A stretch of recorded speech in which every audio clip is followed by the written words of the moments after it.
بسم اللہ الرحمن الرحیم وَإِذْ قَالَ لُقْمَانُ لِابْنِهِ وَهُوَ يَعِظُهُ يَا بُنَيَّ لَا تُشْرِكْ بِاللَّهِ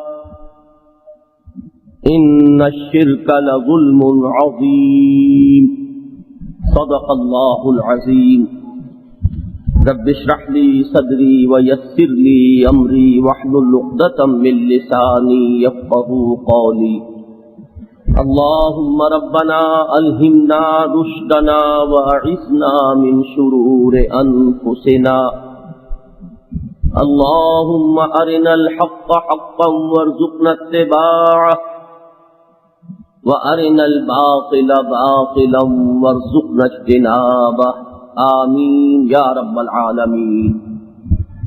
حضرات، آپ کے علم میں ہے کہ ان اجتماعات میں مطالعہ قرآن حکیم کے اس منتخب نصاب کا سلسلے وار درس ہو رہا ہے جو میں نے اس تحریک رجوع الی القرآن کے لیے مرتب کیا۔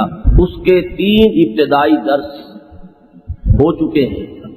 تیسرا درس سورہ آل عمران کے دوسرے رکوع پر، سورہ لقمان کے دوسرے رکوع پر مشتمل ہے اور اس پر 4 نشستیں ہماری ہو چکی ہیں، لیکن چونکہ اس میں شرک کے بارے میں ایک نہایت عظیم آیت وارد ہوئی ہے، وہ آیت کہ جس کو نبی اکرم صلی اللہ علیہ وسلم نے بھی ایک موقع پر کوٹ فرمایا، لہذا اس منتخب نصاب کے درس میں اس مرحلے پر یہ مناسب سمجھا جاتا ہے کہ حقیقت و اقسام شرک کے موضوع پر مفصل گفتگو ہو جائے۔ یہ سلسلہ اغلباً 6 تقاریر پر مشتمل ہوگا، جن میں سے ہر تقریر میں کوشش کروں گا کہ پورے 1 گھنٹے کی ہو۔ کیا عجب کہ اللہ تعالی اس کے ذریعے سے امت مسلمہ میں حقیقت شرک کے بارے میں صحیح فہم و شعور پیدا ہونے کے ضمن میں کوئی مفید خدمت قبول فرمائے۔ تو اب میں اللہ کا نام لے کر اس سلسلے کی پہلی تقریر کا آغاز کر رہا ہوں، اور اس میں مجھے اس موضوع سے متعلق کچھ تمہیدی باتیں گوشگزار کرنا ہے۔ سب سے پہلی بات یہ کہ ہمارے دین کی حقیقت کو اگر ایک لفظ میں تعبیر کرنے کی کوشش کی جائے، اس کی تعلیم کے لب لباب کو، اس کے خلاصے کو اگر ہم چاہیں کہ ایک لفظ میں بیان کر دیں تو وہ لفظ توحید۔ ہمارا دین دین توحید، اسی کو وہ اصل امانت قرار دیا ہے کہ جو مسلمانوں کا درہ امتیاز، توحید کی امانت سینوں میں ہے ہمارے، آسان نہیں مٹانا نام و نشان ہمارا۔ اور جواب شکوہ میں بھی نبی اکرم صلی اللہ علیہ وسلم کے مشن کو علامہ اقبال نے اسی ایک لفظ سے تعبیر کیا ہے کہ وقت فرصت ہے کہاں کام ابھی باقی، نور توحید کا اتمام ابھی باقی۔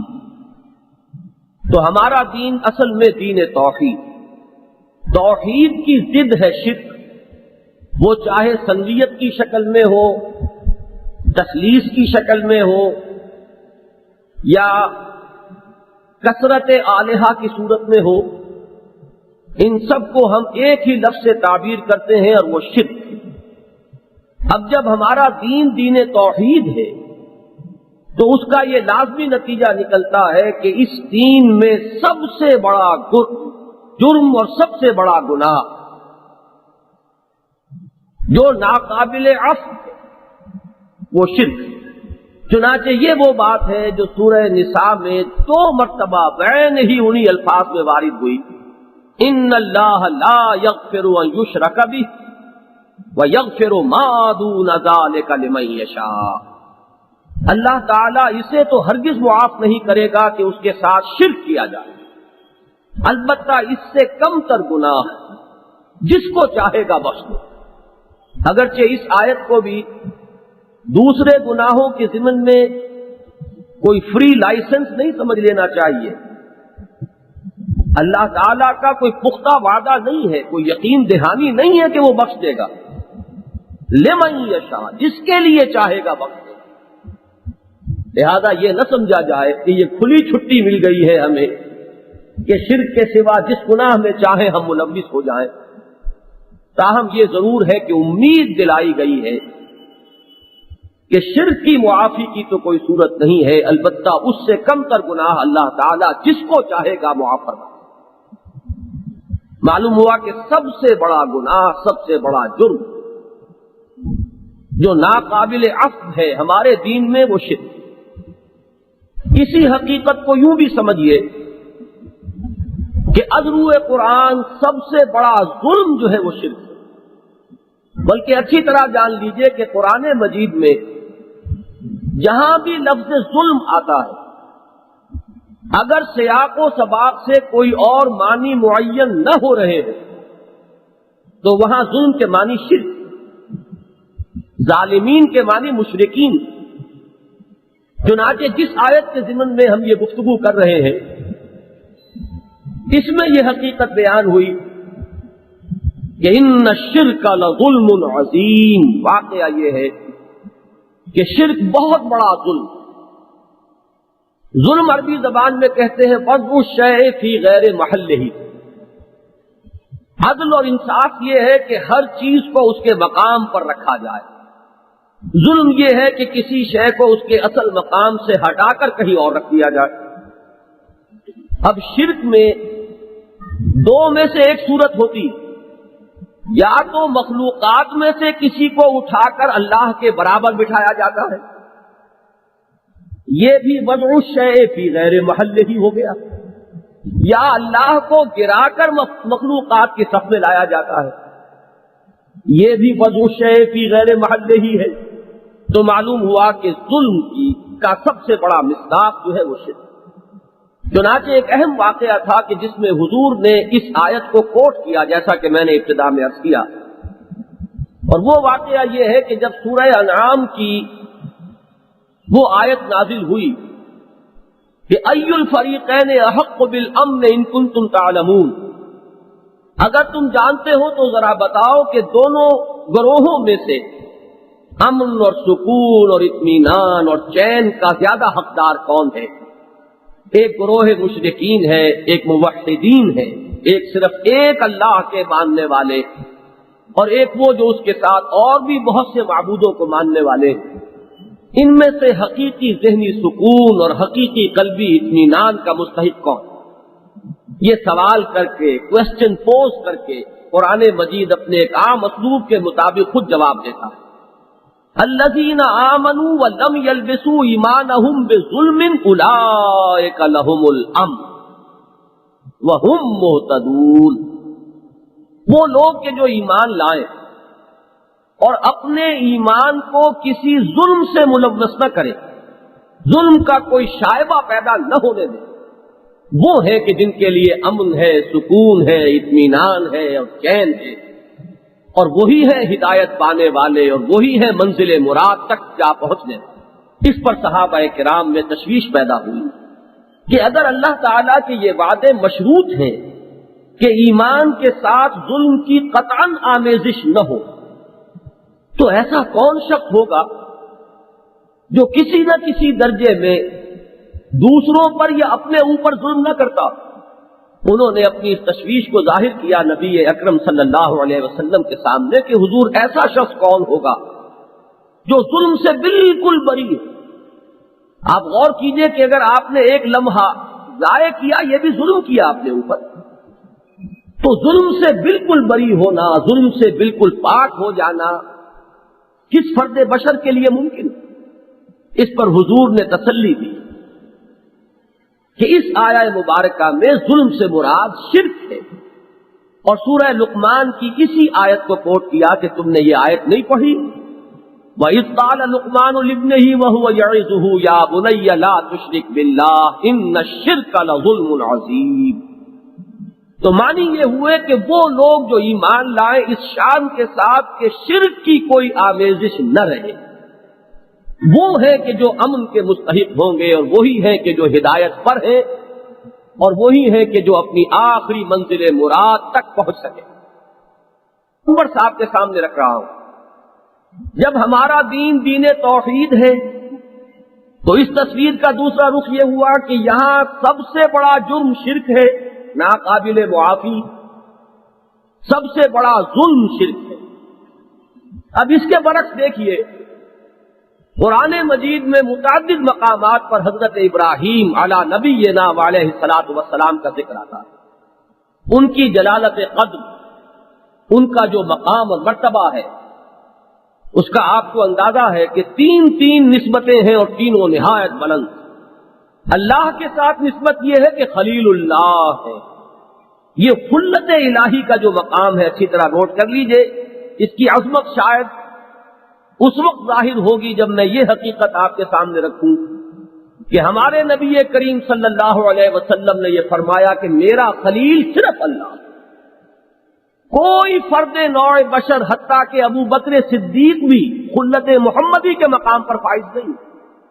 لو کنت متخذا خلیلا لاتخذت ابا بکر خلیلا، اگر میں کسی کو اپنا خلیل بناتا تو ابو بکر کو خلیل بناتا۔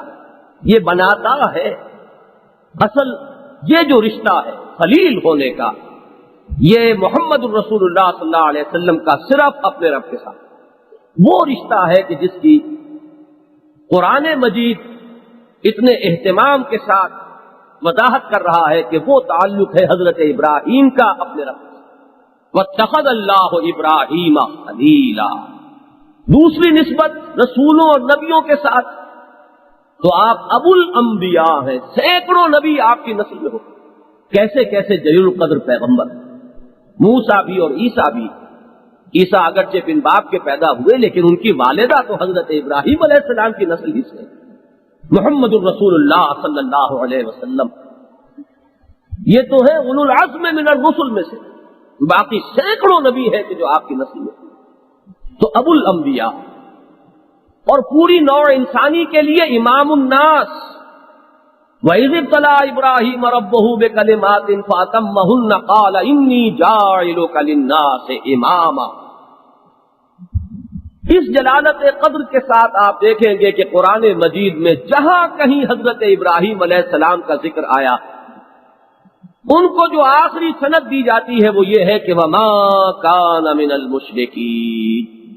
معلوم ہوا کہ شرک سے بالکل آزاد ہو جانا یہ انسانیت کے لیے معراج ہے، یہ بلند ترین مقام ہے کہ جس تک انسان پہنچ سکتا ہے، اور جس کے بارے میں اللہ تعالیٰ یہ فرما دے کہ میرا یہ بندہ مشرک نہیں ہے، میرا یہ بندہ شرک سے پاک ہے، تو گویا کہ اسے آخری سند مل گئی، آخری سرٹیفکیٹ مل گیا، آخری ٹیسٹیمونیل مل گیا۔ ان دونوں چیزوں کو جب بیک وقت ذہن میں رکھیں گے تو میں ایک نتیجہ نکالتا ہوں، اس پر غور کیجیے۔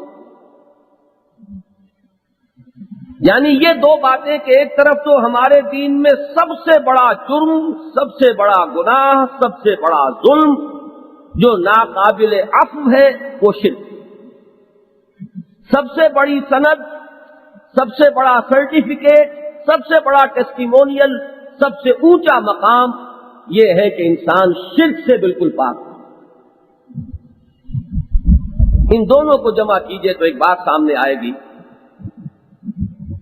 واقعہ یہ ہے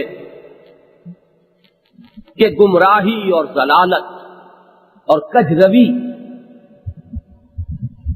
خواہ وہ نظریات کی ہو، عقائد کی ہو یا اعمال کی،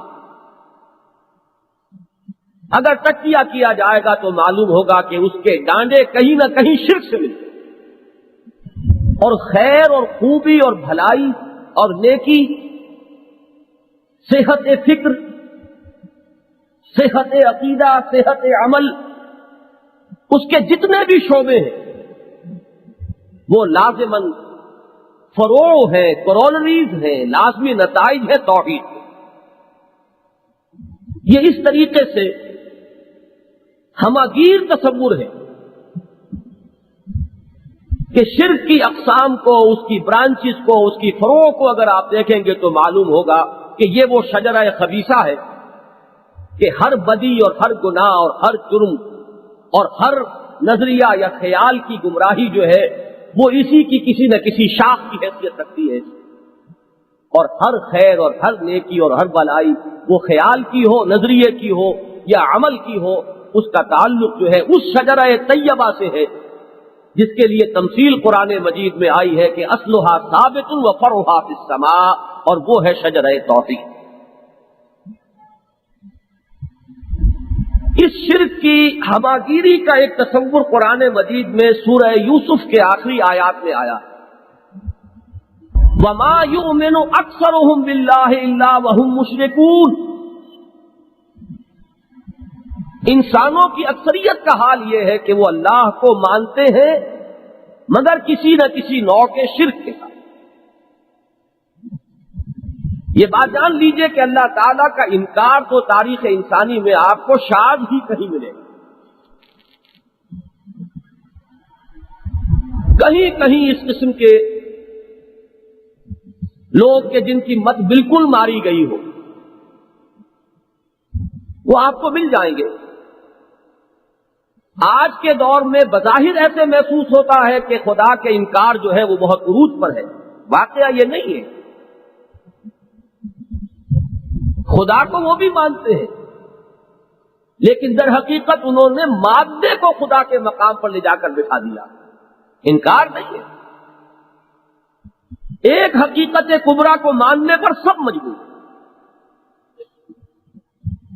سارا جو اختلاف ہو جاتا ہے وہ اس کی صفات میں ہے، وہ الحی ہے یا مردہ ہے۔ مردہ ہے تو اسے مادہ کہہ لیجیے، اور الحی القیوم ہے، صاحب ارادہ ہے تو وہ اللہ۔ تو فرق تو سارا صفات کا ہے۔ بہرحال میں یہ عرض کر رہا تھا کہ خدا کو خدا کے نام سے ماننے والے تاریخ انسانی میں ہمیشہ عظیم اکثریت میں رہے ہیں،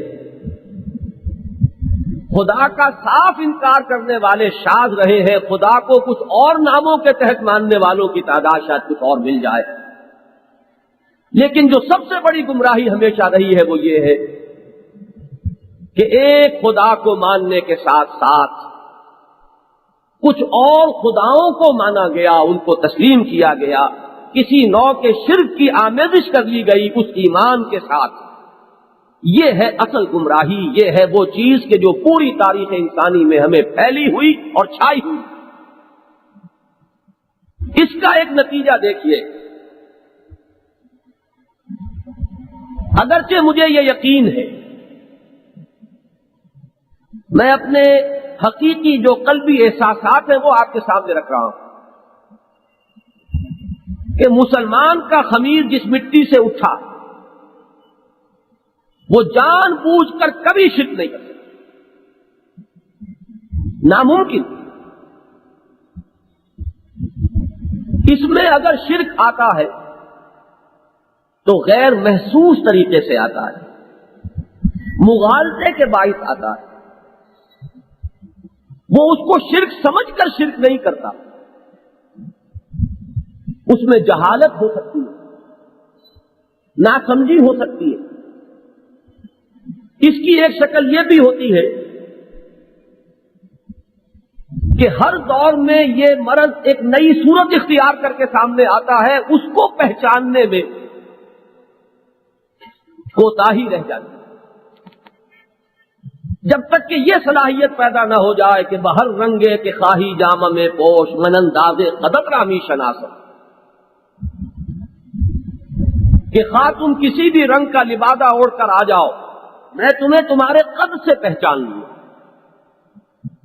جب تک یہ صلاحیت پیدا نہ ہو جائے، ہو سکتا ہے کہ ایک شخص بزعم خیش بڑا موحد ہو اور پچھلے ادوار میں شرک کی جتنی صورتیں رائج رہیں ان سب سے بری ہو، علماء نے جن جن کی نشاندہی کر دی ہے ان سب سے وہ اپنے آپ کو پاک کر چکا ہو، وہیں ہما اپنے دور کے شرک کو نہ پہچان پایا ہو اور اس میں وہ ملوث ہو۔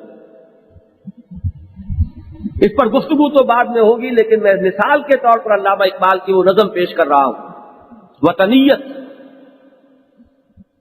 اس کا پہلا بند، اس دور میں اور ہے، جام اور ہے، جم اور، ساقی نے بنا کی روش لطف و ستم اور، تہذیب کے آزر نے ترشوائے صنم اور،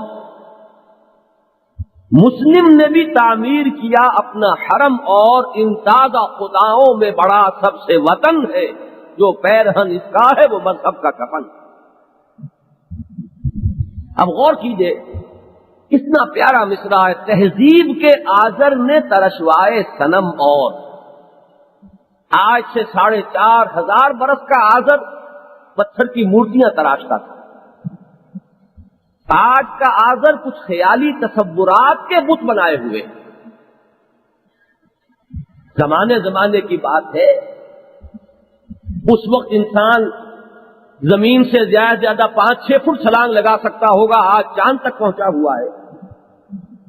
لہذا شرک نے بھی بڑی اونچی اڑان اڑی ہے، بڑی مختلف صورتیں اختیار کی ہیں۔ ضرورت اس عقابی نگاہ کی ہے جو اپنے دور کے شرک کو پہچان سکے۔ اگر یہ نہ ہوگا تو ہو سکتا ہے، جیسا کہ میں نے عرض کیا، کہ ایک شخص اپنے خیال میں پورے خلوص کے ساتھ شرک کی ہر قسم سے اعلان برات کر چکا ہو، عملاً اپنے آپ کو بری کر چکا ہو، لیکن اس کے باوجود وہ کسی نوع کے شرک میں مبتلا ہو، ملوث ہو۔ لہذا ضرورت اس بات کی ہے کہ ایک بڑا جامع اور ہماگیر تصور ہمارے سامنے ہو،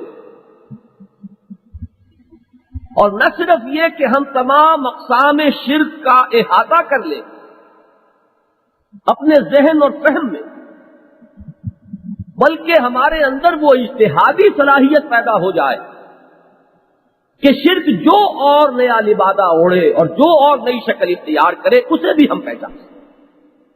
اس کے لیے ضرورت ہے ایک اندرونی بصیرت کی، وہ اصول تلاش کر لیے جائیں کہ جن اصولوں کو اگر مد نظر رکھا جائے تو شرک جس صورت میں بھی آ رہا ہو، جس شکل میں بھی آ رہا ہو، جو نیا بھیس بدلے اور جو نیا لبادہ اوڑھے، اس میں انسان اس کو پہچان سکے۔ لہذا اس وقت جو گفتگو ہوگی وہ زیادہ تر اقسام شرک کے ذیل میں ہوگی۔ اب اقسام شرک کے سلسلے میں بھی ہمارے ہاں مختلف تقسیمیں ہیں جو علماء نے کی ہیں۔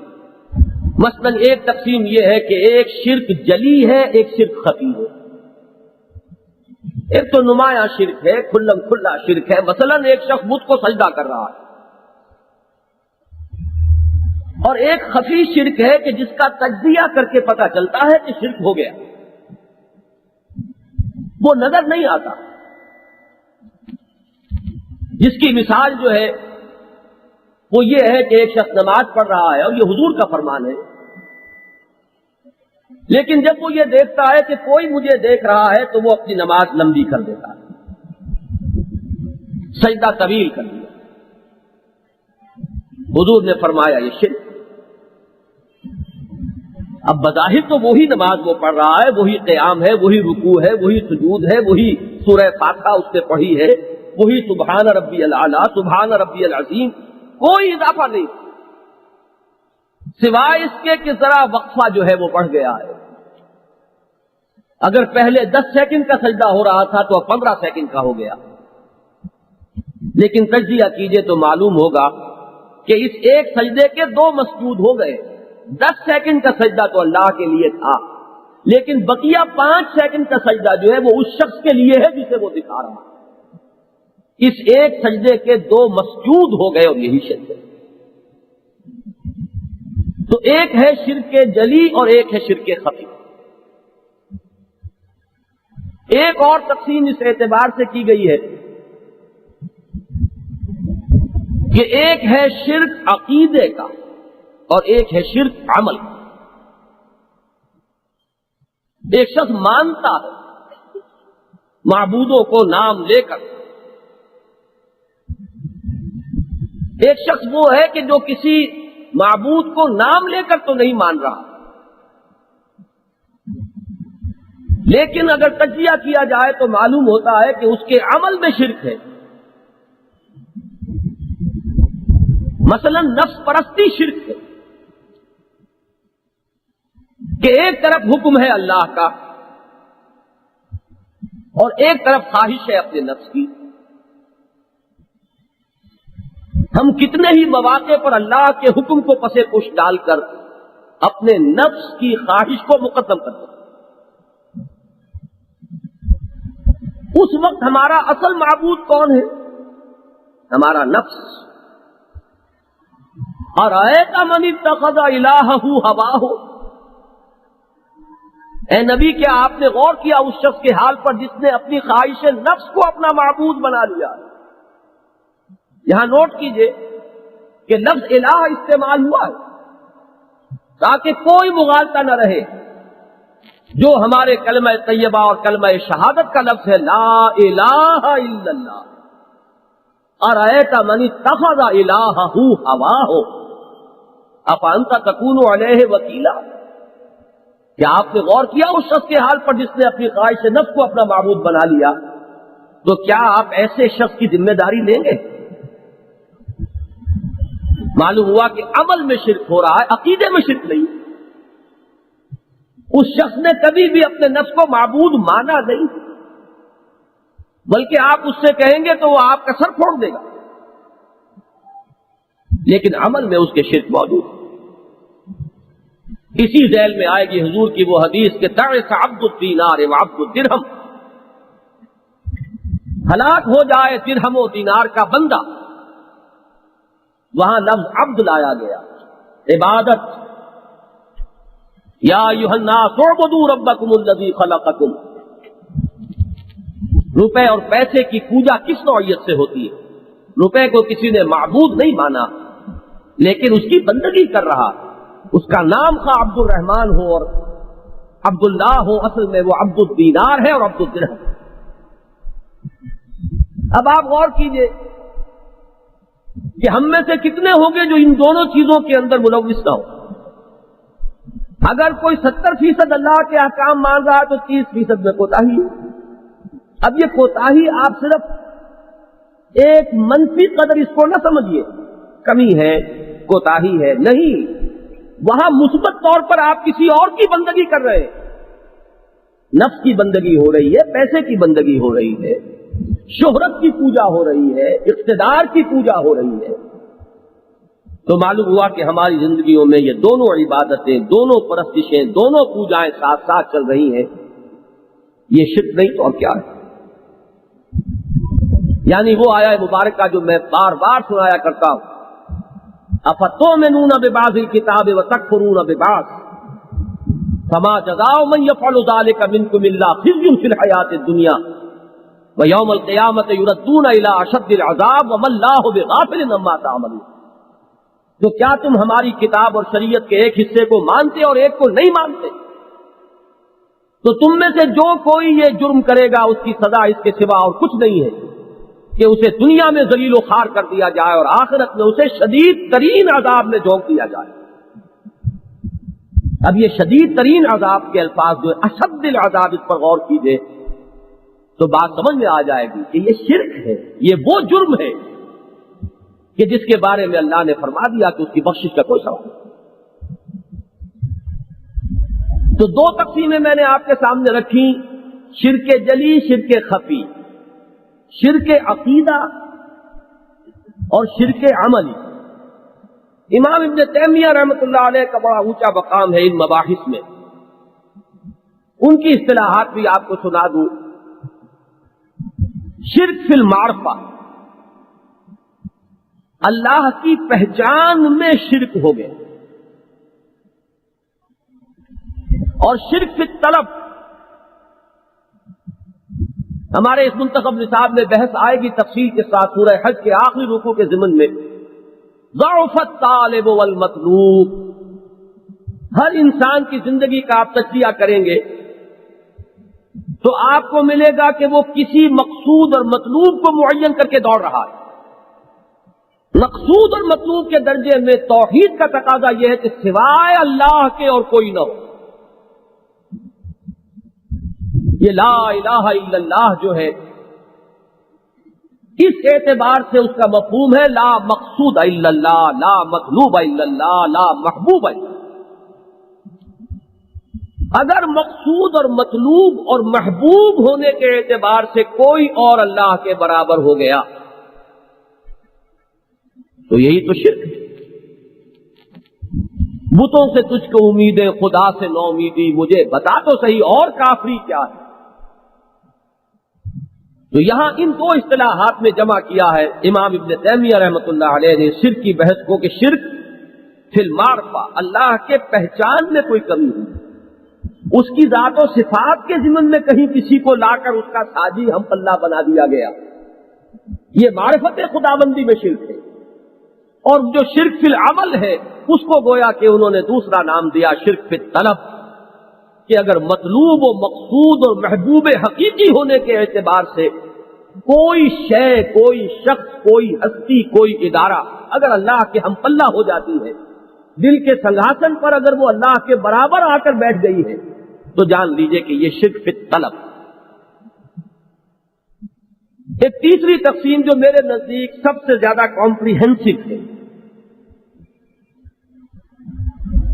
اور میں اپنی گفتگو اسی کے اعتبار سے کروں گا، اور میں یہ سمجھتا ہوں کہ اگر اس تقسیم کے حوالے سے اقسام شرک کا ایک دفعہ احاطہ کر لیا جائے تو انشاءاللہ وہ باطنی بصیرت پیدا ہو جائے گی کہ جس سے پھر کوئی اور صورت بھی اگر کبھی پیدا ہوئی تو اس کے پہچاننے میں دقت نہیں ہوتی۔ وہ تقسیم یہ ہے کہ شرک کی تین قسمیں ہیں۔ ایک ہے شرک فی الذات، اللہ کی ہستی، اللہ کی ذات میں کسی کو اس کا ساجی، ہم پلہ، اور اصل جو لفظ ہوگا عربی کا وہ کفر ہے۔ ہم اردو میں عام طور پر ہم کفر کہہ دیتے ہیں، یہ لفظ صحیح نہیں ہے، یہ ترکیب تو ہو گئی فارسی کی، کفر عربی کا لفظ ہے، اور کفر میں ہم کفر جسے ہم کہتے ہیں وہ پورا مفہوم موجود ہے، برابر ہونا۔ یہ شادی کے معاملے میں یہ لفظ بہت استعمال ہوتا تھا، آج کل تو یہ چیزیں بہت حد تک ذہنوں سے اوجھل ہوتی جا رہی ہیں کہ شادی کفر میں ہونی چاہیے، یعنی برابری کے ہونا چاہیے معاملہ، وہ مختلف اعتبارات سے دیکھا جانا چاہیے تاکہ انمل بے جوڑ والی بات نہ ہو جائے، عدم موافقت نہ ہو، ماحول کچھ ایک جیسا ہی ہو جس میں لڑکا اور لڑکی پلے ہو، کچھ تقریباً ایک طرح کی سطح پر انہوں نے زندگی بسر کی ہو، اسی کی عادت ہو، کہیں بہت زیادہ فرق جو ہے وہ اس کے نباہ میں کہیں رکاوٹ نہ بن جائے، یہ معاملہ حکمت میں سے۔ تو اس لفظ کفر کو ذہن میں لائیے، کسی کو اللہ کا کفر بنا دینا، یہ ہے شرک فی الذات، اور یہ بدترین شرک ہے، عریاں ترین شرک ہے، گھناونا ترین شرک ہے، جس پر اللہ تعالی کا غضب بہت ہے۔ دوسری قسم کا شرک ہے شرک فی الصفات،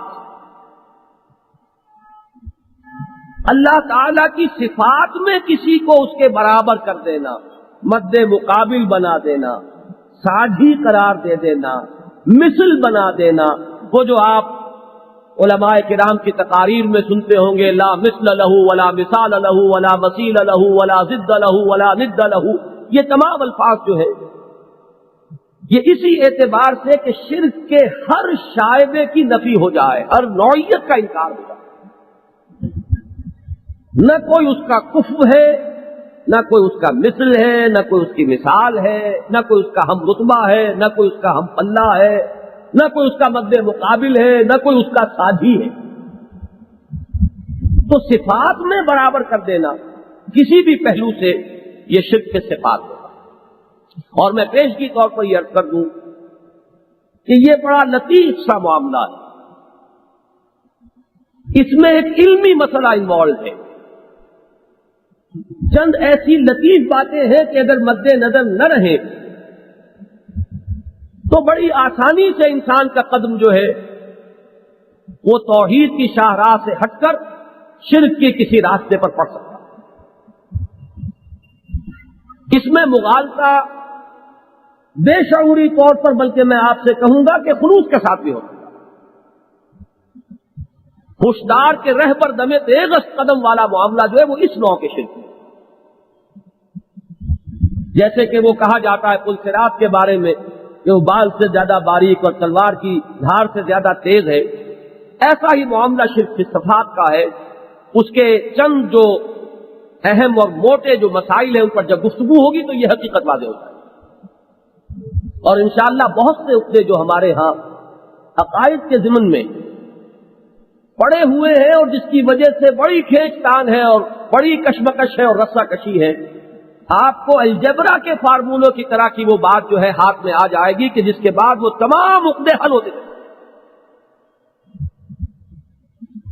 تیسرا شرک ہے شرک فی الحقوق، اللہ کے حقوق میں اس کے ساتھ شرک کرنا، کسی کو اس کا ساجی یا اس کے برابر۔ اللہ تعالیٰ کے حقوق اگر ویسے تو گنے جائیں تو بہت ہو جائیں گے، لیکن جیسے کہ ہم کہتے ہیں کہ ہاتھی کے پاؤں میں سب کا پاؤں، اسی طرح ایک لفظ ایسا بھی ہے کہ جس میں اللہ کے تمام حقوق جمع ہو جائیں، اور وہ لفظ عبادت ہے، جو تمام انبیاء اور رسول کی دعوت کا مرکزی نقطہ رہا۔ یا ایھا الناس اعبدوا ربکم الذی خلقکم والذین من قبلکم لعلکم تتقون، یا قوم اعبدوا اللہ ما لکم من الہ غیرہ ان اعبدوا اللہ واطیعون۔ یہ جو انسان کی غایت تخلیق ہے، اس کی زندگی کا مقصد ہے، وما خلقت الجن والانس الا لیعبدون،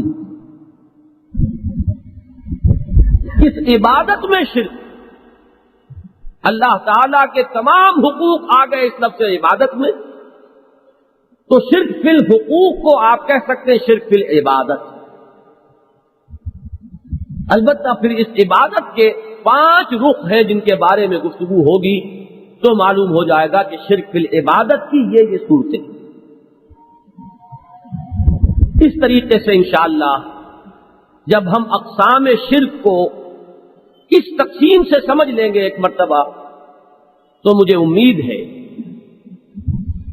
کہ نہ صرف یہ کہ اس وقت جو دنیا میں شرک ہے یا جو قدیم شرک پائے گئے ہیں ان کا فہم اور شعور حاصل ہو جائے گا، بلکہ جیسا کہ میں نے عرض کیا وہ بصیرت پیدا ہو جائے گی کہ جس کے نتیجے میں آئندہ بھی اگر یہ برس کسی اور صورت میں ظاہر ہو تو اس کو سمجھنے کی استعداد بھی پیدا ہو۔ اب میں اللہ کا نام لے کر شرک فی الذات کی بحث شروع کر رہا ہوں۔ جیسا کہ میں نے عرض کیا یہ بدترین، بریاں ترین، گھناؤنا ترین اور اللہ تعالی کے لیے مبغوض ترین شرک۔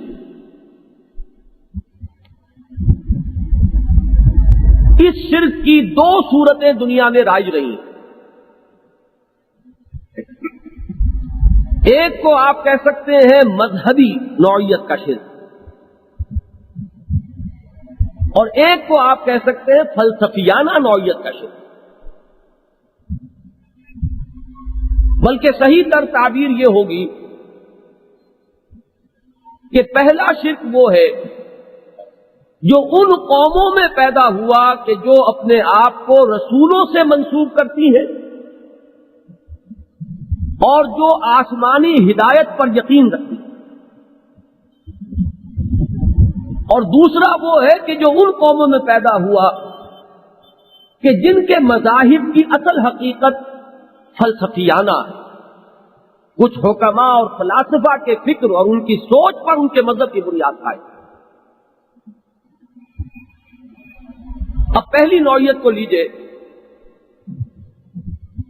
وہ یہ ہے کہ اللہ کا کسی کو بیٹا یا بیٹی قرار دیا۔ ظاہر بات ہے کہ بیٹا یا بیٹی یہ تو ہم جنس ہم نوع ہوئے، مغل کا بیٹا مغل، سید کا بیٹا سید، انسان کا بیٹا انسان، گھوڑے کا بیٹا گھوڑا، معلوم ہوا کہ یہ بالکل برابری والا معاملہ ہے، نوع میں، جنس میں، مرتبے میں، ہر اعتبار سے کفر جو ہے وہ یہی وجہ ہے کہ اس نوع کے شرک پر اللہ تعالی کا غضب بہت بھڑکتا ہے۔ اور یہ کس قدر قابل تعجب بات ہے، ستم ظریفی دیکھیے کہ اس نوع کے شرک میں مبتلا وہ ہوئے جو نبیوں اور رسولوں کے ماننے والے، جلیل القدر پیغمبروں کی طرف اپنے آپ کو منسوب کرنے والے، آسمانی ہدایت کا دم بھرنے والے، اللہ کی کتابوں کے ماننے والے۔ چنانچہ ایک طرف تو لیجئے کہ مشرکین عرب جو اپنے آپ کو منسوب کرتے تھے اس موحد اعظم حضرت ابراہیم علی نبینا علیہ الصلوۃ والسلام کی طرف، جن کا دعویٰ یہ تھا کہ ہم حنیفی ہیں، یعنی دین حنیف پر ہے، وہی دین حنیف جو دین کے حضرت ابراہیم کا تھا۔ ان کا حال یہ تھا کہ انہوں نے فرشتوں کو خدا کی بیٹیاں قرار دیا۔ حضرت عزیر علیہ السلام کو ابن اللہ کہا گیا، اللہ کا بیٹا مانا۔ تورات کو اگر آپ پڑھ جائیے تو معلوم ہوگا کہ شرک کی مذمت وہاں جس شدت کے ساتھ آئی، شرک کو تعبیر کیا گیا ہے زنا کے ساتھ، وہاں بار بار آپ کو یہ تمثیل ملے گی کہ جیسے کسی شخص کی بیوی جو ہے وہ زنا کی مرتکب ہو اور اپنے شوہر سے بے وفائی کرے، بالکل یہی طرز عمل ہے اس شخص کا جو اللہ تعالیٰ کے ساتھ بے وفائی کر رہا ہے اور شرک کر رہا ہے۔ یہاں حضرت موسیٰ علیہ السلام نے شرک کی سزا کے طور پر وہ ارتداد کا قتل جو یہاں ہمارے ہاں مابہ النزاع بنا ہوا ہے، ہزاروں اسرائیلیوں کو تحت کیا، لیکن اسی قوم میں یہ شرک پیدا ہوا کہ انہوں نے حضرت عزیر علیہ السلام کو خدا کا بیٹا کہا، اور یہ مرض اپنی انتہا کو پہنچا ہے، یہ گمراہی اپنے نقطۂ عروج کو پہنچی ہے۔ عیسائیوں کے ہاں جنہوں نے حضرت مسیح علیہ السلام کو خدا کا بیٹا قرار دیا، یہودیوں میں تو وہ ایک دور بھی تھا اور ان کے کچھ فرقے تھے جنہوں نے ایسا کیا، مسیحیت کل کی کل جو ہے وہ اسی عقیدے پر مبنی، اور انہوں نے تو غلو کیا ہے اس درجے کہ انہوں نے صراحت کی ہے کہ اللہ کا صلبی بیٹا، لفظ ولد استعمال ہے۔ یہاں یہ ذہن میں رکھیے کہ ابن کے لفظ میں دو احتمالات ہیں۔ ابن عربی زبان میں کسی تعلق اور نسبت کو بھی ظاہر کرتا ہے، ضرورت نہیں کہ وہ باپ اور بیٹے ہی کی نسبت ہو۔ مثلاً آپ ابن الوقت کہتے ہیں، وہ وقت کا بیٹا نہیں، یعنی جس کا بندھن، جس کا تعلق جو ہے وقت سے ہے، وقت وقت کی بات ہے، مرغ باز نما ہے، ہوا ادھر کی چل رہی ہو تو ادھر کو اس کا رخ ہے، اور ادھر کی چل پڑے تو ادھر کو رخ ہو جائے گا، وہ ابن الوقت ہے۔ ابن السبیل کہتے ہیں، راستہ چلنے والا مسافر، راستے کا بیٹا نہیں لیکن راستے کے ساتھ جڑا ہوا ہے، چلا جا رہا ہے۔ تو ابن کا لفظ جو ہے وہ ذو معنیین ہے، اس میں احتمال ہے، اور اسی معنی میں اصل میں حضرت مسیح علیہ السلام نے، جہاں تک اناجیل اربعہ کا تعلق ہے اس کا اگر ہم مطالعہ کریں تو معلوم ہوتا ہے کہ وہ اس معنی میں لفظ استعمال کرتے رہے بطور استعارہ، کہ جیسے ابھی میں نے بتایا کہ تورات میں آپ کو شرک کے لیے زنا کی تمثیل ملی، کہ جیسے بیوی جو ہے اپنے شوہر سے بے وفائی کرتی ہے زنا کا ارتکاب کر کے، اسی طرح ایک شخص اپنے رب سے بے وفائی کا مرتکب ہو رہا ہے شرک کر کے۔ اسی کے برعکس دیکھیے تو اس نسبت کو جو باپ اور بیٹے کے درمیان ہے کہ باپ پالتا ہے، پوستا ہے، پروان چڑھاتا ہے، پرورش کرتا ہے اپنے بیٹے کی، اسی معنی میں اللہ کو رب ہونے کی حیثیت سے آسمانی باپ اور انسانوں کو اس کے بیٹے قرار دیا۔ اس معنی میں حضرت مسیح اناجیل جو ہے موجودہ ان میں بھی آپ کو یہ نظر آئے گا کہ جہاں وہ میرا آسمانی باپ کہتے ہیں وہاں تمہارا آسمانی باپ بھی کہتے ہیں۔ یہ نہیں ہے کہ انہوں نے ایکسکلوسیولی اپنے ہی لیے لفظ استعمال کیا، بلکہ وہ تمام نوع انسانی کا آسمانی باپ استعارے کے طور پر آیا، لیکن یہ کہ انہوں نے آگے بڑھا کر اس عقیدے کو جہاں پہنچایا ہے وہ لفظ ولد ہے، ولد کے معنی اور کوئی نہیں۔ ولد جو ہے وہ تو پھر سلبی بیٹا ہے، سلبی بیٹی ہے۔ ولد کا لفظ دونوں کے لیے استعمال ہو جائے گا، اولاد میں بیٹے اور بیٹیاں دونوں آ جائیں۔ لیکن اس میں کوئی استعارے کا، کوئی اور تعلق کا معاملہ نہیں ہے۔ تو یہ جان لیجئے کہ یہ قرآن مجید نے عیسائیوں کے بارے میں تو دونوں باتیں کہیں کہ انہوں نے ابن اللہ بھی قرار دیا اور ولد اللہ بھی قرار دیا، اتخذ اللہ ولدا۔ لیکن یہودیوں کے بارے میں صرف ایک الزام قرآن نے لگایا ہے کہ انہوں نے حضرت عزیر علیہ السلام کو ابن اللہ، اور جو مشرکین عرب تھے ان کے بارے میں آتا ہے کہ انہوں نے فرشتوں کو خدا کی بیٹیاں قرار دی۔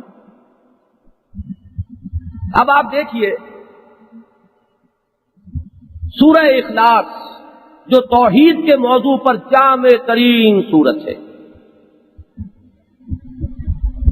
اس میں آپ دیکھیں گے 4 آیتوں میں سے پہلی 2 آیتیں جو ہیں وہ تو فلسفیانہ ہیں، بہت بلند ہیں، ان پر اس وقت گفتگو نہیں ہوگی۔ لیکن آخری 2 آیات جہاں آ کر مضمون سب سے زیادہ نمایاں ہوتا ہے وہ اسی نوع کے شرک سے متعلق ہے۔ قل هو اللہ احد اللہ الصمد، یہ تو 2 آیات وہ ہیں جو میں نے عرض کیا بہت بلند پایا فلسفیانہ مفہوم کی حامل۔ لم یلد ولم یولد ولم یکن لہ کفوا احد، یہ 2 آیات ہیں جو اس نوع کے شرک کی نفی کر رہی ہے۔ نہ اس نے جنا نہ وہ جنا گیا، ان تمام رشتوں سے وہ بالکل پاک ہے، نہ کوئی اس کا باپ ہے، نہ اس کی ماں ہے، نہ کوئی اس کا بیٹا ہے، نہ اس کی کوئی بیٹی ہے۔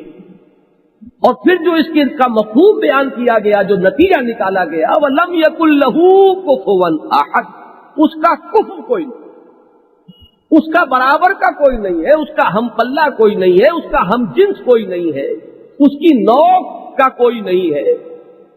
یہ اس اعتبار سے جو نفی ہو رہی ہے وہ سورہ بنی اسرائیل کی آخری آیت جو شرک پر بڑی جامع آیت، جس میں 4 اسلوب اختیار کیے گئے شرک کی نفی کے، اس میں سب سے پہلا یہی ہے وَقُلِ الْحَمْدُ لِلَّهِ الَّذِي لَمْ يَتَّخِذْ وَلَدًا وَلَمْ يَكُنْ لَهُ شَرِيكٌ فِي الْمُلْكِ وَلَمْ يَكُنْ لَهُ وَلِيٌّ مِّنَ الذُّلِّ وَكَبِّرْهُ تَكْبِيرًا۔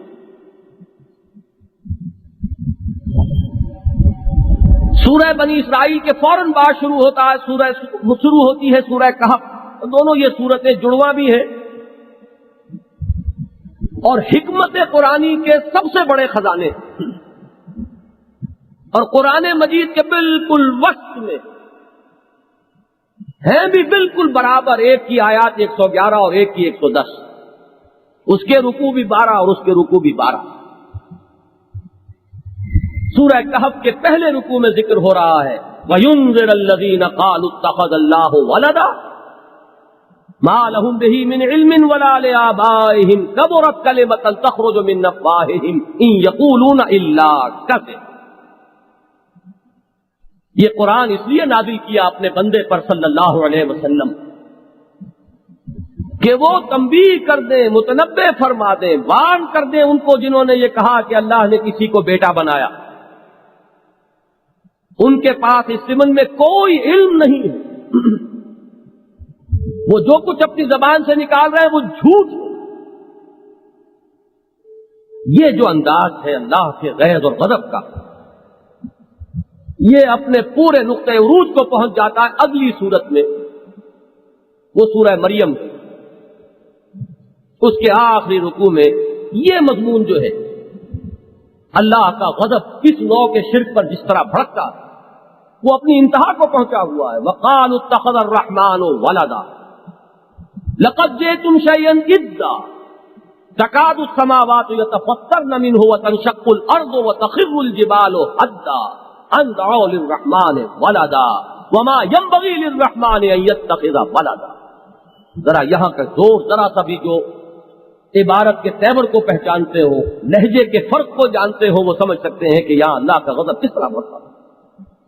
انہوں نے یہ کہا کہ رحمان نے کسی کو بیٹا بنایا ہے۔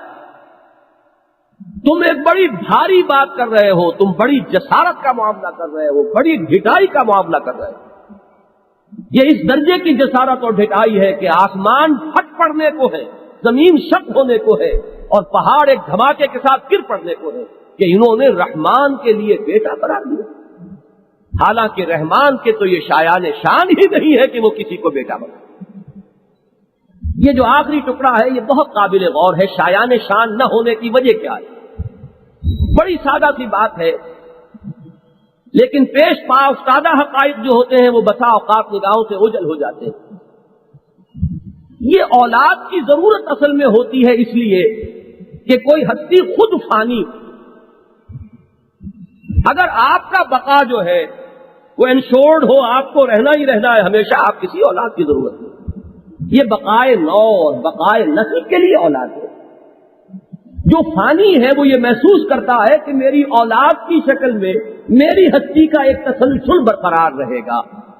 اس لیے تو روتے ہیں وہ جن کے اولاد نہیں، خاص طور پر اولاد نرینہ نہیں، کہ ہمارا نام مٹ جائے گا. یہی تانا تو دیا گیا تھا محمد رسول اللہ صلی اللہ علیہ وسلم کو کہ ان کی کوئی اولاد نرینہ نہیں، ان کا نام ختم ہو جائے گا. یہ تو ابتر ہے، جس کے جواب میں وہ سورہ مبارکہ اتری، اِنَّا أَعْطَيْنَاكَ الْكَوْثَرَ فَصَلِّ لِرَبِّكَ وَانْحَرْ إِنَّ شَانِئَكَ هُوَ الْأَبْتَرُ. تو اللہ تعالیٰ تو خود دائم ہے، قائم ہے، باقی ہے، الحی القیوم. ظاہر بات ہے کہ اس کے ساتھ تو تصور ہی کوئی نہیں ہو سکتا کہ اسے بھی کسی اولاد کی احتیاج ہو. اس لیے تو ضرورت اصل میں ہے ان کے لیے جو فی نفس ہی بذات ہی جو فانی ہے، انہیں ضرورت اولاد. وما ينبغي للرحمن ان يتخذ ولدا، رحمان کے تو یہ شایان شان ہی نہیں ہے کہ وہ کسی کو اپنا بیٹا. سورہ انعام کی بڑی پیاری آیت ہے، بدیع السماوات والارض انا یکون له ولد ولم تکن صاحبہ. بیٹا یا بیٹی مانو گے تو پہلے اس کے لیے کوئی بیوی مانو. عجیب بات یہ ہے کہ کوئی بھی بیوی ماننے کو تیار نہیں ہے، تو کیسے اس کی اولاد ہو جائے گی؟ وہ تو بدیع ہے. بدیع کے دونوں مفہوم یہاں ذہن میں رکھیے. ایک مبدع، اس میں فاعل سے اس میں یہ صفت بنا ہو فعیل کے بدن پر، یعنی کائنات کو ایکس نیہیلو کریٹ کرنے والا، کہ عدم محض سے وجود بخشنے والا، وہ ہے وہ بدیع. اور ایک بدیع کا لفظ استعمال ہوتا ہے بدائع و صنائع. بدیع چیز انوکھی، بے مثل. یہاں اللہ تعالیٰ کی وہ شان بھی ظاہر ہو رہی، وہ مثل ہے، وہ بالکل انوکھا ہے اپنے ذات میں. اس کی کوئی بیوی نہیں، کوئی صاحبہ نہیں، اس کی اولاد کہاں سے ہو جائے گی؟ بدیع السماوات والارض انا یکون له ولد ولم تکن له صاحبہ. اس ضمن میں قرآن مجید نے مشرکین عرب کے ذکر میں کچھ لطیف طنز بھی کیے کہ عیسائیوں اور یہودیوں نے اللہ کو بیٹے دیے بزوں میں خیش، لیکن تم نے کمال کیا کہ الاٹ بھی کیے تو بیٹیاں کی. افاصفاکم ربکم بالبنین واتخذ من الملائکۃ اناثا انکم لتقولون قولا عظیما. یہ وہی سورہ بنی اسرائیل. یہ بڑی عجیب بات ہے کہ اللہ نے تمہیں تو ترجیح دے دی ہے کہ بیٹے تمہیں عطا کر دیے اور خود اپنے لیے اس سے بیٹیاں رکھی. تم بڑی بھاری بات اپنی زبان سے نکال رہے ہو. سورہ والنجم میں فرمایا الکم الذکر ولہ الانثی تلک اذا قسمۃ ضیزی. کیا تمہارے لیے بیٹے اور اس کے لیے بیٹیاں؟ یہ تقسیم تو بڑی ہی غیر منصفانہ ہے. تم نے اسے الاٹ بھی کی ہے تو بیٹیاں کی. یہی بات سورہ صافات کے اس آخری حصے میں جو انشاءاللہ کل ہم پڑھیں گے، اصطفى البنات علی البنین ما لکم کیف تحکمون. کیا اللہ نے بیٹوں کو چھوڑ کر اپنے لیے بیٹیاں اختیار کر لی؟ کیا بات کر رہے ہو؟ کچھ عقل سے. اقول قولی ھذا واستغفر اللہ لی ولکم ولسائر المسلمین والمسلمات.